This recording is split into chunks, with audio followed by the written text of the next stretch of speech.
Hi friends, welcome back to my YouTube channel. ಯಾರೆಲ್ಲ ನಮ್ಮ ಚಾನಲನ್ನು ಸಬ್ಸ್ಕ್ರೈಬ್ ಮಾಡದೆ ನೋಡ್ತಾ ಇದ್ದೀರಾ, ಪ್ಲೀಸ್ ಸಬ್ಸ್ಕ್ರೈಬ್ ಮಾಡಿ, ಸಪೋರ್ಟ್ ಮಾಡಿ ಫ್ರೆಂಡ್ಸ್. ಹಾಗೆ ಈ ವಿಡಿಯೋ ಇಷ್ಟ ಆದಲ್ಲಿ ಒಂದು ಲೈಕ್ ಮಾಡೋದನ್ನ ಮರಿಬೇಡಿ. ನಿನ್ನ ಜೊತೆ ನನ್ನ ಕತೆ ನಾಡಿನ ಸಂಚಿಕೆಯಲ್ಲಿ ಏನಾಗುತ್ತೆ ಅಂತ ನೋಡೋಣ ಬನ್ನಿ. ಅಶ್ವಿನಿಗೆ ಅಂತ ತಂದಿರೋ ಬಾಗಣ ಎಲ್ಲ ಭೂಮಿ ಮಡಿಲಿಗೆ ಸೇರುತ್ತೆ. ಭೂಮಿ ಮಡಿಲಿಗೆ ಬಿದ್ದಿರೋ ಬಾಗಣನೆಲ್ಲ ಸಾರಿ ಅಂತ ಹೇಳ್ಬಿಟ್ಟು ಶ್ರವಣ ಅದನ್ನೆಲ್ಲ ತಗೊಳೋದಕ್ಕೆ ಅಂತ ಹೋಗ್ತಾರೆ. ನಿಮಗೆ ಸಂಗೀತ ಅವರು ಶ್ರವಣ ಅಂತ ಕೂಗ್ತಾರೆ. ಆಗ ಶ್ರವಣ ಅವರು ಏನಕ್ಕ ಅಂತ ಕೇಳ್ತಾರೆ. ಹಬ್ಬದ ದಿನ ಮುತ್ತೈದರ ಮಡ್ಲಿಗೆ ಇಟ್ಟಿರೋಂಥ ಬಾಗಣನ ಮತ್ತೆ ವಾಪಸ್ ತಗೋಬಾರ್ದು ಕಣೋ ಶ್ರವಣ, ಪ್ಲೀಸ್ ಕಣೋ ಶ್ರವಣ, ಅದೆಲ್ಲ ಭೂಮಿಗೆ ಸೇರ್ಲಿ ಅಂತ ಸಂಗೀತ ಹೇಳ್ತಾರೆ. ಎಲ್ಲ ನೋಡ್ಬಿಟ್ಟು ದೇವಯಾನಿ ಮತ್ತೆ ಅಶ್ವಿನಿ ಇಬ್ರು ಹುರ್ಕೊಂತಾ ಇರ್ತಾರೆ. ಇವರಿಬ್ಬರಿಗೆ ಒಬ್ರಿಗೊಬ್ರಿಗೆ ತಂದೆ ಮಗಳು ಅನ್ನೋ ಸಂಬಂಧನೇ ಗೊತ್ತಿಲ್ಲ. ಆದ್ರೂ ಈ ರೀತಿ ಎಲ್ಲ ಸಂಬಂಧ ಬೆಸಿತಾ ಇದ್ದಾನಲ್ಲ ದೇವ್ರು ಅಂತೇಳಿ ದೇವಯಾನಿ ಯೋಚನೆ ಮಾಡ್ತಾ ಇರ್ತಾರೆ. ಅಶ್ವಿನಿ ಹೇಳ್ತಾಳೆ, ಅಲ್ಲ ಅತ್ತೆ, ಅದೆಲ್ಲ ನನಗೆ ಅಂತ ಅಪ್ಪ ತಂದಿದ್ದು, ನೀವು ನೋಡಿದ್ರೆ ಎಲ್ಲ ಅವಳ ಹತ್ರನೇ ಇರ್ಲಿ ಅಂತ ಹೇಳ್ತಾ ಇದ್ದೀರಲ್ಲ. ಅಶ್ವಿನಿ ಹೊಟ್ಟೆ ಹುರ್ಕೊಂಡು ಹೇಳ್ತಾಳೆ, ಭೂಮಿನು ಶ್ರವಣ್ಣ ಅಪ್ಪ ಅಪ್ಪ ಅಂತಾನೆ ಕರಿತಾ ಇದ್ಲಲ್ವಾ, ಶ್ರವಣನ ಅಪ್ಪನ ಸ್ಥಾನದಲ್ಲೇ ನೋಡಿದಾಳೆ. ಅದಕ್ಕೋಸ್ಕರ ದೇವ್ರು ಅವಳಿಗೆ ಈ ರೀತಿ ಬಾಗಣ ಕೊಡ್ಬೇಕು ಅಂತ ಹೇಳಿ ಅನ್ಕೊಂಡಿದ್ನೇನೋ, ಅದಕ್ಕೆ ಎಲ್ಲ ಅವಳ ಮಡ್ಲಿಗೆ ಸೇರಿದೆ. ಈಸ್ಕಣ ಶ್ರವಣ ಎಲ್ಲ ಅವಳ ಹತ್ರನೇ ಇರ್ಲಿ.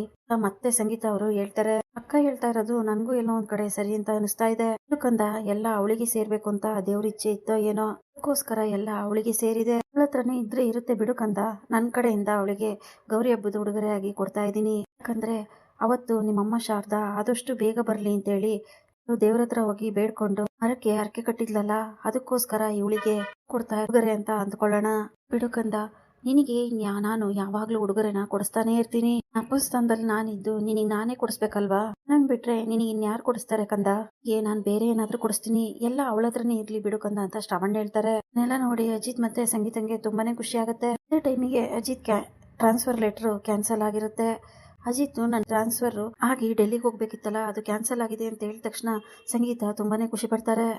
ಏನ್ ಹೇಳ್ತಾ ಇದೆಯೋ, ನೀನ್ ಟ್ರಾನ್ಸ್ಫರ್ ಆಗೋದು ಕ್ಯಾನ್ಸಲ್ ಆಗಿದ್ಯಾ?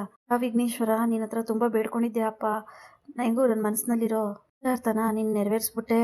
ನನ್ನ ಮಗ ಎಲ್ಲಿ ಡೆಲ್ಲಿಗೆ ಹೋಗ್ತಾನೋ, ನನ್ನನ್ನು ಬಿಟ್ಟು ದೂರ ಆಗ್ತಾನೋ, ಇಲ್ಲಿ ಅನಾಥೆ ಆಗ್ಬಿಡ್ತೀನೋ ಅಂತ ತುಂಬಾನೇ ಭಯ ಪಟ್ಟಿದ್ದೆ. ನನಗೆ ತುಂಬಾನೇ ಖುಷಿ ಆಗ್ತಿದೆ ಕಣಪ್ಪ ಅಂದ್ಬಿಟ್ಟು ಸಂಗೀತ ಹೇಳಿ ಅಜಿತ್ನ ಬಾಚಿ ತಪ್ಕೊಂಡ್ಬಿಡ್ತಾರೆ.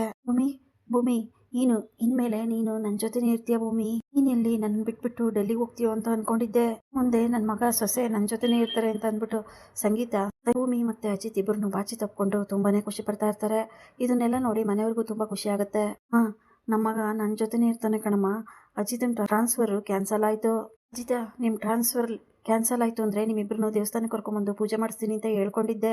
ಆಗ ಸರಿ ಅಂತ ಹೇಳ್ಬಿಟ್ಟು ಅಜಿತ್, ಭೂಮಿ ಮತ್ತೆ ಸಂಗೀತ ದೇವಸ್ಥಾನಕ್ಕೆ ಬರ್ತಾರೆ.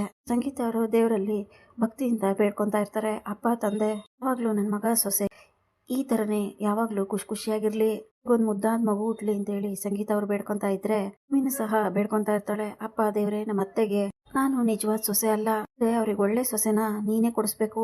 ಭೂಮಿ ಬೇಡ್ಕೊಂತಾ ಇರ್ತಾಳೆ. ಕಡೆ ಅಜಿತ್ ಕೂಡ ಬೇಡ್ಕೊಂತಾ ಇರ್ತಾನೆ, ನಮ್ಮಮ್ಮ ಏನೇ ಬೇಡ್ಕೊಂಡ್ರು ಅದೆಲ್ಲ ನೆರವೇರೋ ಆಗ್ ಮಾಡಪ್ಪ. ಅಮ್ಮ ಒಳ್ಳೆ ಮನ್ಸಿರೋ ಅಂತವ್ರು, ಅವರಿಗೆ ಬೇಜಾರ್ ಮಾಡ್ಬೇಡ. ಅಮ್ಮನ ಆಸೆ ಅಲ್ಲ ಆದಷ್ಟು ಬೇಗ ಪೂರೈಸಪ್ಪ ಅಂತೇಳಿ ಅಜಿತ್ ಬೇಡ್ಕೊಂತಾ ಇರ್ತಾರೆ.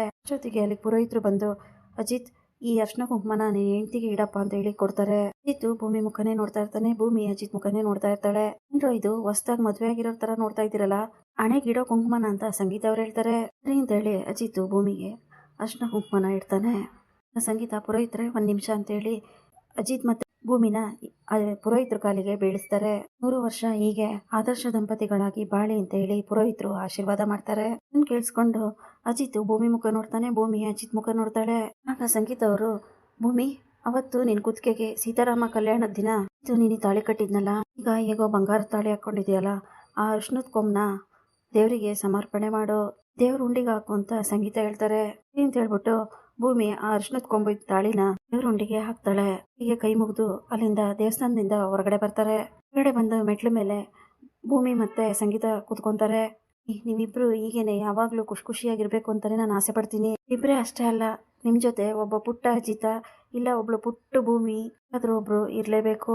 ನೀವು 3 ಜನ ಖುಷಿಯಾಗಿರ್ಬೇಕು, ಎಲ್ಲ ನೋಡಿ ನಾನು ಖುಷಿ ಪಡ್ಬೇಕು ಅಂತ ಸಂಗೀತ ಹೇಳ್ತಾರೆ. ಕೇಳಿಸ್ಕೊಂಡು ಅಜಿತ್ ಮತ್ತೆ ಭೂಮಿಗೆ ಮುಜುಗರ ಆಗ್ತಾ ಇರುತ್ತೆ. ಟೈಮಿಗೆ ಹೂವ ಅಂತ ಹೇಳ್ಬಿಟ್ಟು ಹೂ ಮಾರೋಳು ಬರ್ತಾಳೆ. ಆಗ ಅಜಿತ ಅವ್ರ ಹತ್ರ ಹೂವು ತಗೊಂಡು ಬರ್ತಾನೆ. ಅಮ್ಮ, ಹೂವು ತಗೊಳಮ್ಮ ಅಂತ ಗೀತಾ ಅವ್ರಿಗೆ ಹೂವು ಕೊಡಕ್ ಹೋದಾಗ, ಅಯ್ಯೋ ದಡ್ಡ ಹೆಂಡ್ತಿಗೆ ಹೂವು ಕೊಡೋದ್ ಬಿಟ್ಟು ನನಗೆ ಹೂವು ಕೊಡ್ತಾ ಇದೆಯಲ್ಲೋ, ಕೊಡು ನೀನ್ ಹೆಂಡ್ತಿ ಕೊಡು ಹೂವನ, ದೊಡ್ಡ ನನ್ ಮಗ ನೀನು, ಇಲ್ಲ ನಾನೇ ಹೇಳ್ಕೊಡ್ಬೇಕೇನೋ ಮಗನೇ ನಿನಗೆ ಅಂತ ಸಂಗೀತ ಹೇಳ್ತಾರೆ. ಅಂತೇಳಿ ಅಜಿತ್ ತಗೋ ಭೂಮಿ ಹೂವನ ಅಂದಾಗ, ಅಯ್ಯೋ ಅದನ್ನು ನಾನೇ ಹೇಳ್ಕೊಡ್ಬೇಕೇನೋ, ತಲೆಗೆ ಮುಡ್ಸೋ ಅಂತ ಸಂಗೀತ ಹೇಳ್ತಾರೆ. ಭೂಮಿ ಹೌದು ಸಾಹೇಬ್ರೆ, ಅತ್ತೆ ಹೇಳ್ತಾ ಇರೋದು ನಿಜ. ನೀವೇ ನಿಮ್ಮ ಕೈಯಾರೆ ನನಗೆ ಹೂ ಮುಡ್ಸಿ ಅಂತೇಳಿ, ನೀವು ನಿಮ್ಮ ಕೈಯಿಂದ ಮುಡಿಸ್ಕೋಬೇಕು ಅಂತ ಆಸೆ ಆಗ್ತಾ ಇದೆ ಅಂತೇಳಿ ಭೂಮಿ ಹೇಳ್ತಾಳೆ. ಓ ಚಿನ್ನ, ನಿನಗೆ ನನ್ನ ಕೈಯಿಂದ ಹೂ ಮುಡ್ಸ್ಕೋಬೇಕು ಅಂತ ಆಸೆ ಆಗ್ತಾ ಇದೆಯಾ? ಅಜಿತ್ ಕೇಳ್ತಾ ಇದ್ರೆ, ಹೌದು ಸಾಹೇಬ್ರೆ, ನಿಮ್ಮ ಕೈಯಿಂದ ಹೂ ಮುಡ್ಕೋಬೇಕು ಅಂತ ಆಸೆ ಆಗ್ತಾ ಇದೆ ಖುಷಿ ಸಾಹೇಬ್ರೆ ಅಂತ ಭೂಮಿ ಹೇಳ್ತಿರ್ತಾಳೆ. ಸರಿ ಅಂತ ಹೇಳ್ಬಿಟ್ಟು ನಾ ಮುಡಿಸ್ತಾನೆ. ಗೀತಾ ಇದನ್ನೆಲ್ಲ ನೋಡಿ ಖುಷಿ ಪಡ್ತಾ ಇರ್ತಾರೆ. ಅಮ್ಮ ಮಳೆ ಬರೋ ಆಗಿದೆ, ಬೇಗ ಹೋಗೋಣ ಬಾರಮ್ಮ ಮನೆಗೆ ಅಂತೇಳಿ ಅಜಿತ್ ಅರ್ಜೆಂಟಲ್ಲಿ ಮನೆಗೆ ಹೊರಡಿಸ್ತಾನೆ. ಮನೆ ಕರ್ಕೊಂಬರೋ ಅಷ್ಟರಲ್ಲಿ ಭೂಮಿ ನೆಂದು ಬಿಟ್ಟಿರ್ತಾಳೆ ಮಳೆಯಲ್ಲಿ. ಅಕ್ಷಿ ಅಕ್ಷಿ ಅಂತೇಳಿ ಸೀನಕ್ಕೆ ಶುರುವಾಗಿ ಮಾಡ್ತಾಳೆ. ಅಯ್ಯೋ ಮೆಂಟಲ್, ಏನಿದು ಅಕ್ಷಿ ಅಕ್ಷಿ ಅಂತೇಳಿ ಒಂದೇ ಸಮ ಸೀನ್ತಾ ಇದೆಯಲ್ಲ ಅಂದಾಗ, ಅಲ್ಲ ಸಾಹೇಬ್ರೆ, ನಾಳೆ ನಾವು ಆಚೆ ಕಡೆ ಹೋದಾಗ್ಲೇ ಬರ್ಬೇಕಾ? ಸಾಹೇಬ್ರೆ, ನಂಗೆ ತುಂಬಾ ಶೀತ ಆಗಿದೆ. ಭೂಮಿ ಹೇಳ್ದಾಗ, ಅಲ್ಲ ಈ ಮಳೆ ಬರ್ಬೇಕು ಅಂತ ಅಂದ್ರೆ ಈ ಕೆಳಗಿರೋ ಅಂತ ಭೂಮಿನ ಕೇಳೇ ಬರ್ಬೇಕಾ? ಅಜಿತ್ ಹೇಳ್ತಾನೆ, ಹೌದು ಸಾಹೇಬ್ರೆ, ನನ್ನ ಹತ್ರ ಪರ್ಮಿಷನ್ ತಗೊಂಡೇ ಬರ್ಬೇಕು. ನೋಡಿ ಸಾಹೇಬ್ರೆ, ನಂಗೆ ಎಷ್ಟೊಂದು ಶೀತ ಆಗಿದೆ. ಇದೇ ರೀತಿ ಅಕ್ಷಿ ಅಕ್ಷಿ ಅಂತ ಇದ್ರೆ ನನಗೆ ತಲೆನೋವು ಜಾಸ್ತಿ ಆಗುತ್ತೆ. ವಿಷಯರು ಅಮ್ಮನ ಹತ್ರ ಹೋಗ್ಬಿಟ್ಟು ಕಷಾಯ ಮಾಡಿಸ್ಕೊಂಡು ತಗೊಂಡ್ಬರ್ತೀನಿ, ಕುಡ್ದು ರಿಲೀಫ್ ಆಗುತ್ತೆ ಅಂತ ಹೇಳ್ತಾ ಇದ್ರೆ, ಸಾಹೇಬ್ರೆ ಭೂಮಿ ಕರೀತಾಳೆ. ಏನು ಅಂತ ಕೇಳಿದಾಗ, ನೀವು ಇಷ್ಟೊಂದು ಸೇವೆ ಮಾಡ್ತಾ ಇರೋದನ್ನ ನೋಡ್ತಾ ಇದ್ರೆ 30 ವರ್ಷ ನಿಮ್ ಜೊತೆ ಕಾಂಟ್ಯಾಕ್ಟ್ ಮದ್ವೆ ಮಾಡ್ಕೊಂಡು 30 ವರ್ಷಕ್ಕೆ ಕಾಂಟ್ಯಾಕ್ಟ್ ಮದ್ವೆನ ಮುಂದಕ್ಕೆ ಹಾಕೋಣ ಅಂತ ಅನ್ಕೊಂಡಿದೀನಿ. ಇನ್ನೊಂದು 30 ವರ್ಷ ನಿಮ್ ಜೊತೆ ಬಾಳಿ ಬದುಕಬೇಕು ಅಂತ ಆಸೆ ಆಗ್ತಾ ಇದೆ. ಭೂಮಿ ಹೇಳ್ತಾ ಇದ್ರೆ, ಆ ಅಜಿತ್ ಬಾಯ್ ಬಿಟ್ಕೊಂಡು ಕೇಳ್ತಾ ಇರ್ತಾನೆ. ಹೌದು ಸಾಹೇಬ್ರೆ, ನಿಜ ಸಾಹೇಬ್ರೆ, ಇಷ್ಟೊಂದು ಕೇರ್ ಮಾಡ್ತೀರಾ ಅಂದ್ರೆ ನಿಮ್ಮನ್ನ ಬಿಟ್ಟೋಗೋದಕ್ಕೆ ನನ್ಗೆ ಮನ್ಸಾಗ್ತಾ ಇಲ್ಲ. ಭೂಮಿ ಹೇಳ್ತಾಳೆ. ಇದನ್ನ ಕೇಳಿಸ್ಕೊಂಡು ಅಜಿತ್ ಶಾಕ್ ಆಗ್ಬಿಡ್ತಾನೆ. ಅಯ್ಯೋ ಸಾಹೇಬ್ರೆ, ಎದ್ರಕೊಂಡ್ಬಿಟ್ರಾ? ನಾನ್ ನಿಮ್ ಜೊತೆ 30 ವರ್ಷ ಇರ್ತೀನಿ ಅಂತ ಅನ್ಕೊಂಡ್ರ? ಸುಮ್ನೆ ತಮಾಷೆ ಹೇಳಿ ಸಾಹೇಬ್ರೆ ಹೇಳಿ ಭೂಮಿ ನಗ್ತಾ ಇರ್ತಾಳೆ. ಸಾಹೇಬ್ರೆ, ನೀವೀಗೇನ್ ಕಷಾಯ ಮಾಡಿಸ್ಕೊಂಬರೋದು ಬೇಡ. ನಮ್ಮಮ್ಮ ನನಗೆ ಚಿಕ್ಕ ವಯಸ್ಸಲ್ಲಿ ನೀರಿನ ಶಾಖ ಕೊಡ್ತಾ ಇದ್ರು. ನಾನು ಬಿಸಿನೀರಿನ ಶಾಖ ತಗೊಂತೀನಿ, ಹೋಗಿ ಕುದಿಯೋ ಬಿಸಿನೀರು ತಗೊಂಬನ್ನಿ ಸಾಕು ಅಂತ ಭೂಮಿ ಹೇಳ್ತಾಳೆ. ತಗೊಂಡ್ಬರ್ತೀನಿ ಅಂತ ಹೇಳಿ ಅಜಿತ್ ಹೋಗಿ ಬಿಸಿನೀರನ್ನ ತಗೊಂಡ್ ಬರ್ತಾರೆ. ಅದ್ರಲ್ಲಿ ಬಿಸಿನೀರು ಇಟ್ಟು ಅದ್ರ ಪಕ್ಕ ಭೂಮಿನ ಕೂರಿಸಿ ಭೂಮಿ ಮೇಲೆ ಬೆಡ್ಶೀಟ್ ನ ಒದಿಸ್ತಾನೆ. ಒಂದ್ ಕಡೆ ಸೈಡ್ ಇಂದ ಅಜಿತ್ ಬೆಡ್ಶೀಟ್ ಒಳಗಡೆ ಬರ್ತಾನೆ. ಅಯ್ಯೋ ಸಾಹೇಬ್ರೆ, ನಿಮ್ಗೂ ಶೀತ ಆಗಿದ್ಯಾ? ಭೂಮಿ ಕೇಳ್ತಾ ಇರ್ತಾಳೆ. ಇದು ಭೂಮಿ, ನನಗೂ ಶೀತ ಆಗಿದೆ, ಆದ್ರೆ ಈ ಶೀತ ಅಲ್ಲ, ಲವ್ ಶೀತ ಆಗ್ಬಿಟ್ಟಿದೆ ಭೂಮಿ ಅಂತ ಅಜಿತ್ ಹೇಳ್ತಾ ಇರ್ತಾರೆ. ಸಾಹೇಬ್ರೆ, ಏನ್ ಹೇಳ್ತಾ ಇದ್ದೀರಾ ಸಾಹೇಬ್ರೆ ನೀವು? ನಿಮಿಗೂ ನನ್ ತರನೇ ಲವ್ ಶೀತ ಆಗ್ಬಿಟ್ಟಿದ್ಯಾ? ಹೌದು ಭೂಮಿ, ನನಗೂ ಲವ್ ಶೀತ ಆಗ್ಬಿಟ್ಟಿದೆ, ಬಿಟ್ಟಿರಕ್ ಆಗ್ತಾ ಇಲ್ಲ ಭೂಮಿ ಅಂತ ಅಜಿತ್ ಹೇಳ್ತಾ ಇರ್ತಾನೆ. ಆಗ ಭೂಮಿ ಕಣ್ಣೊಡಿತಾಳೆ. ಅಜಿತ್ ಸಹ ಕಣ್ಣೊಡಿತಾನೆ. ಭೂಮಿ ಫ್ಲೈಂಗ್ ಕಿಸ್ ಕೊಡ್ತಾಳೆ. ಹಿಡ್ಕೊಂಡ್ಬಿಟ್ಟು ಅಜಿತ್ ತನ್ನ ಹೃದಯಕ್ಕೆ ಹಿಡ್ಕೊಂತಾನೆ. ಒಬ್ರನ್ನೊಬ್ರು ನೋಡ್ತಾನೆ ಇರ್ತಾರೆ. ಒಬ್ರಿಗೊಬ್ರು ಹಾಗೆ ನೋಡ್ತಾ ಅವ್ರದೇ ಆದ ಪ್ರೇಮ ಲೋಕದಲ್ಲಿ ಇಬ್ರು ಮುಳುಗೋಗಿರ್ತಾರೆ.